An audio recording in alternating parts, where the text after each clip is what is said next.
সোমবাৰে দিনৰ ১ বজাত বাটঘৰিয়াত স্ব-নিয়োজন আঁচনি চেক বিতৰণ অনুষ্ঠান। উপস্থিত সাংসদ প্ৰদান বৰুৱা, ধেমাজি জিলা আয়ুক্ত ৰাহুল সুৰেশ জাবিৰ।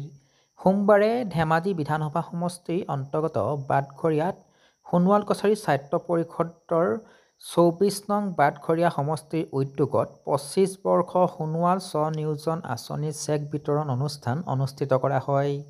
আজি উক্ত অনুষ্ঠানত পৰিষদৰ তৰফৰ পৰা সমষ্টিটোৰ আত্মসহায়ক গোটৰ মাজত চেক বিতৰণ কৰাৰ লগতে অন্যান্য বিভিন্ন বিষয়ৰ ওপৰত আলোচনা কৰা হয়।